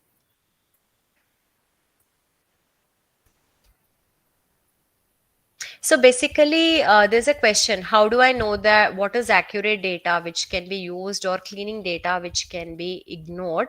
As an organization, which one helps more? Basically, you have data. Okay, so the data which is accurate, we have various tools which will tell us in terms of you using the right tool, which help us understanding whether are there any outliers in your data, whether the data which you have collected has some kind of a situation. We use like a VIF in terms of analyzing whether any kind of a multicollinearity is there in data. Suppose I'm talking about one example. You have data which is like so vast that you have gaps. Suppose the average age of a person, the data you collected is around maximum is around 70-60 years is the average, 50 years or so. But your data, once you check the data, whatever data you collected, you found out that there was the age which is coming up to, the average is coming to 150, 200. So there is absolutely an outlier which is there. So basically, it's not mandatory for us to use every time advanced analytics also. The data which you have to cleanse the data using your data mining techniques. So that is something which is must. Tomorrow I'm going to just talk about those areas. So once you clean the data, this we called as an outlier. Example, my data, which is I thought is an accurate data, when I did my descriptive analytics, I found out that the average age of my data is around 150 years, which is absolutely wrong, which is an unwanted data. There's an outlier which is there. So then I need to use a right tool which will help me to work on that. And then I try to find out how to fix that outlier. And then the data is cleaned. After your data is cleaned, then comes you using the data for your descriptive analytics, or you want to use it for your predictive analytics, or you want to use it for prescriptive analytics. It is based on your objective. My objective is I want to predict the attrition rate of my employees. Then it's better for me to go for my predictive analytics. I just want to show the attrition rate of the people and the factors which are associated. Then I am just okay with my dashboards. I just want to show my dashboard: male, how many of them are going; female, how many of them are going; Hyderabad, say how many of them are going; other countries, say how many of them are going. So your descriptive talks about. So it all depends upon your business goal. So here the question is, your accurate analysis, is it descriptive, predictive, prescriptive to use? Nothing of that sort. It all based on your objective. Your objective is only to show the data, your descriptive works. If your data is to forecast and go for prediction, then you want to go for predictive. If you want to go for a lot of constraints you have in your data, and based on that you want to make some decision, you can go for prescriptive. I hope I could answer the question. So both are a different two game here. One is your data cleaning is happening. We use usually data mining process to clean the data, which is one of the predictive analytics, which we try to clean the data. Once the data is clean, because it takes around 90% of the time to clean the data when you talk about big data. Once it is done, then you use your modeling, whether you want to use your predictive, descriptive, prescriptive, where you want to go for your business objective. So I hope Mr. John Paul, he's the question is answered.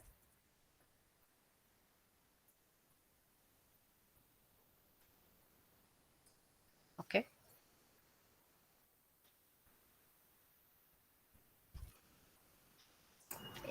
Any further questions? Ma'am, one of the participants here in the campus wants to know if business analytics can be afforded. Is it possible for small organizations? That's a very, very, very important question. Business analytics is a very expensive model, basically. But as somebody pointed, we can start from slow. Ma'am, sorry to interrupt you. Can we ask you to turn on your video so that we can see our resource person for some time at least? Oh, sure, sure. That definitely. If that is okay from your end. Yeah, fine. Yeah. Thank you so much, ma'am. So basically, yeah, I'll just switch on my video. Thank you so much. Yeah. Yeah. This is as I said, business analytics can be used in a small organization as well.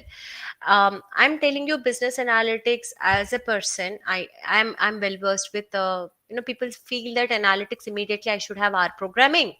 I should have technical total. I'm not talking about just big data. We have a small data, we have a large data, we have big data.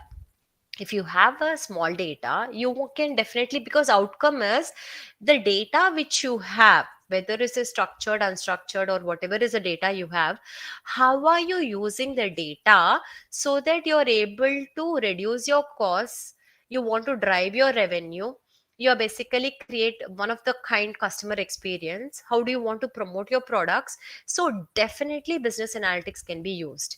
The tools which we use, see, if I want to collect the data, I can do basic logistic regression model or a simple regression or multiple regression model I can create using my predictive analytics. Usually say, ma'am, regression is like something which is very it's not so everybody knows regression, but I would suggest that regression is one of the topmost trend. If you look into the predictive analytics, the top trends, you have machine learning, you have other things, the number one is regression. This anybody can be doing it, and you can use your statistical tools which are easily done. Big data, Hadoop, Splunk, you should know it for sure. 100%. The technology driven, the variables, and the in terms of your reach is very high at that range. But you have a small business, you have a small data, you want to promote your products, you want to engage with your clients, you want to manage your finances, definitely I'm sure that you can use a smaller R programming, you can use any smaller tools where you can go, or you can hire a small kind of a vendor, a software vendor who can help you with the same. And the decision, the technical part of it, you should be able to interpret. That's the beauty, that's the toughest challenge, because the skilled analyst is something which we talk about, but definitely small businesses do go for your analytics as well. So that's something which is happening, not only applicable for bigger organization, because they want to do it at a strategic phase, but it's applicable for smaller organization, because you want to reduce costs, you want to drive revenue, definitely, for sure. Thank you so much, ma'am. Welcome. Be welcome. Thank you so much. Okay, so how can I know that which tool is suitable for which tool suitable is used for better performance? Okay. Oh, this is a very, very important aspect.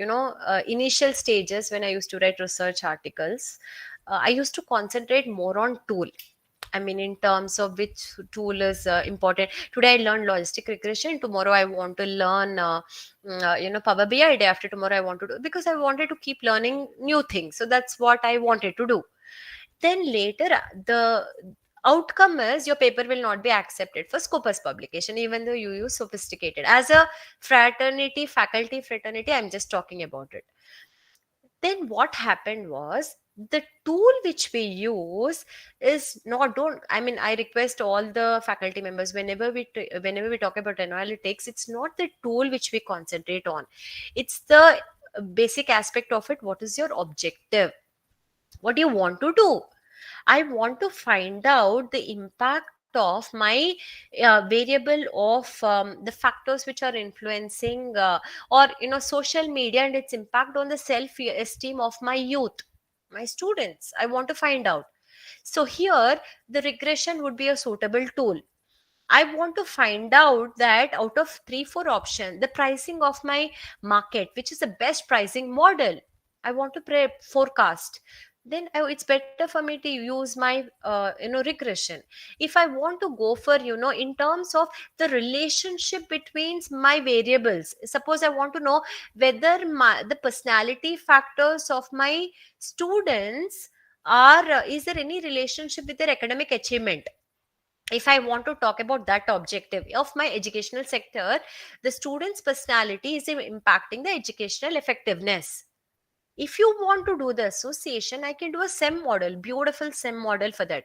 Structural equation modeling, I can use R, I can use SPSS, I can use Python, I can use any other tool to work on it. So the out here, which tool is going to be useful so that your objective is met. Based on your objective, your tool starts to change. What we do is, majority of times, we try to use a tool so well, whatever tool I want to use this tool, and then you go up with the setting up of an objective, because the whatever there is an association, there is no association, then you set up the objective. That's absolutely wrong. It's better to start with your objective, and then you collect the data based on the objective, and whether to achieve that objective, which tool is suitable, which statistical analysis is to. And I'm saying R, Python, whatever tool you use, the basic predictive analytics, it's more or less the same. There's no change. There will be few reliability tools. When there are some reliability tools which we use, the strength of the tool or some other variables which are impacting, it's better to go for high-end modeling. But for basic predictive analytics, we can just use Excel also, is amazing tool. Of course, we use SPSS or R or something, but yeah, we can go about it. So tool is not the emphasis. You're achieving your objective, for that which tool suits. That's important. So I hope I answered that question, Ms. Sunitri. Sunitri ma'am? Yeah, thank you. So basically, advanced analytics is basically useful in all the industries. I mean, if a student nowadays, I would suggest John sir, I mean, students, because of the market, as I said, the market is doing brilliant in terms of business analytics. Either it is basic, descriptive, predictive, prescriptive, again based on our objective. So when we talk about nowadays, the there is a very high market with respect to the. I have a image which I'll show it in the next session, that is tomorrow. It's such a growth in terms of MS and MBA business analytics is increasing very dramatically. So it's not, I mean, in Australia, Canada, US, the analytics market is really very huge in terms of post-graduation. Prior, it was only MS computer science, you have MS data science, you have analytics, you have various other streams which are coming into picture right now. So definitely, advanced analytics is brilliant. That's where the ball is here in terms of the big companies, the Forbes top listed companies, majority of them will go for your advanced analytics, because they have various alternatives, which decision will, because of the constraints they have, which solution will give the best. So that's something which is amazing. But here, as a student, you have a interest. I mean, we are also trying to, from our institution, we have an honors data science program. We have a BCom business analytics program. We also have MBA. We are having business analytics, which we are teaching as few courses. So wherever we are going right now, there are students, a good chunk of students, who have that acumen of analytics, that is data and data driven and statistics and all, because it's a must, and also the business sense. So there are a lot of scope here, and a lot of people, priorly MS computer science was the key word and buzz which is happening. Now a lot of people, I won't say there's a big transition, like suddenly it became totally MSc computer science to MSc business analytics. But there is a very huge shift which is happening with respect to the analytics market.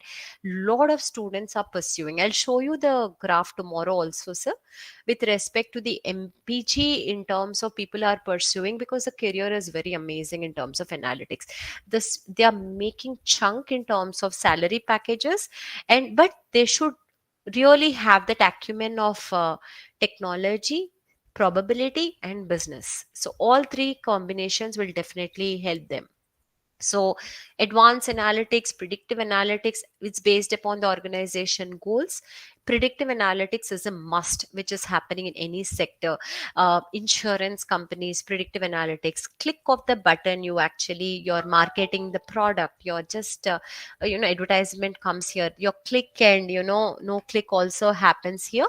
So these are some things which are quite prominent, which is observed in our prediction. So definitely, yeah, it's happening now. It's not it is at present, it is still there, in the predictive analytics. I can show you the psychological aspect of it. Psychology also, people are using business analytics. Sorry, psychological aspect also, we are using analytics in terms of behavioral aspect of it. A business health analytics we are using. The behavioral aspect is coming, consumer behaviors, patient behaviors, prediction that the life insurance, the insurance people are trying to go for providing insurance based on the pattern of their health, and what is the prediction in the future which might happen. That's predictive analytics is getting used. So analytics is really ruling the world, I would say. It's really ruling the world, and our students are also being part of it. Slowly it has, the momentum has begun. Thank you Yes. so much, ma'am. That was indeed a great interactive session. For the questions that the participants posed, you have been able to give beautiful answers. I think with that, we will end the question and answer session. If we have your permission, can we move to the vote of thanks, ma'am? Sure, ma'am. Sure. Thank you so much, ma'am. And I truly appreciate from my side also that the faculty fraternity, whoever have interacted and they were participated and they were involved, I truly appreciate it from my side as well, because that charges us to work more from our side as well. So I appreciate the whole process. Thank you. To all the participants, before we move on, you can see a feedback form link has been posted in the chat box right now. It will be open for only 10 minutes from now on. Please fill it in. Meanwhile, I would like to propose the vote of thanks. Thank you is a single simple word to express gratitude from deep down the heart. At the outset, I would like to thank God Almighty for giving us all this day and the opportunity to learn together. My deep sense of gratitude to the resource person, Dr. K. Suvachla Rani ma'am, who has given to this session a lot of her time and effort to prepare the content and deliver it to us in a way that we understand. Ma'am, your examples and scenarios quoted have actually helped us relate to the subject or the topic much easier, because most of the scenarios you have given are, most easily understood by the teaching fraternity. So that was indeed a great way of doing it. And I'm sure the participants today have, most of them have been able to get more interest in the topic, and I'm sure they'll dwell more into the subject to learn more in detail the topic, ma'am. Thank you so much, ma'am. Thank you so much, Lavanya ma'am, and it's indeed a great pleasure. And I truly thank you and the total management from the bottom of my heart that, I've been part of this wonderful session. Truly, had an enriching experience from my side as well. So truly appreciate and looking forward for tomorrow's session on predictive analytics. Thank you. You're welcome, ma'am. Thank you so The much. success of any program is dependent on the participation. So our learned participants from across the country need to be thanked for their enthusiasm and commitment to learning. Not to forget the institutions of the participants who have relieved them from their regular duties to attend this session.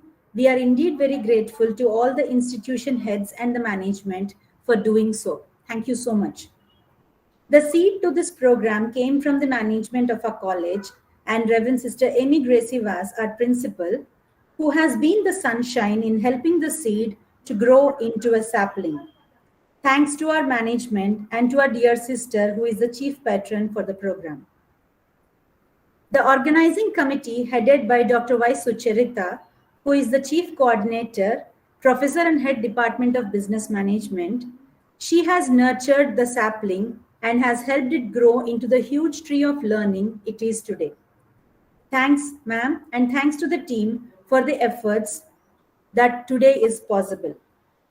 With this, we end today's session and we shall meet again tomorrow with session 2. Jai Hind. Thank you so much, ma'am. Appreciate it. For the viewers who are watching the program live on YouTube, you will see a similar feedback form link in the chat box there too. Please fill this in as soon as possible because we are closing the form in another 5 minutes from now. All those who fill the feedback form, you will be considered for your attendance to this session. Lavanya ma'am, I can log out, right? Yes, ma'am. End Thank the you so session. much for your time and see you Sure. tomorrow. See you tomorrow, ma'am. Thank you, Thank you ma'am. so much. Thank you, all the participants. Have a great day. Bye-bye.